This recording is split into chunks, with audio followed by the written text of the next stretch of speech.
রমজানের লাস্টে আইসা জিব্রাইল বলছে, ইয়া রাসূলুল্লাহ, এত বড় রমজান পেয়ে ইফতারের নেকি, সেহরিতে নেকি, তাহাজ্জুদে নেকি, তারাবির 20 রাকাত নামাজে নেকি, 5 ওয়াক্ত নামাজে নেকি, শেষ দশকের এতেকাফে নেকি, সবে কদর তালাশ করার দ্বারা নেকি, জিকির করার দ্বারা নেকি, তেলাওয়াত করার দ্বারা নেকি, দোয়া করার দ্বারা নেকি, কাউকে সামান্য ইফতার করাইলো নেকি, এরপরে একটা নফল একটা ফরজের সমান, একটা ফরজ 70টা ফরজের সমান, এক রমজানের প্রথম দশক রহমত, মাঝখানের দশক মাগফিরাত, শেষ দশক জাহান্নাম থেকে নাজাত।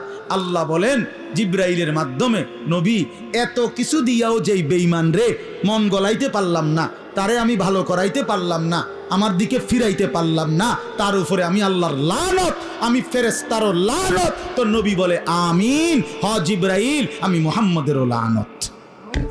যা তোর উপরে খোদার লানত করুক।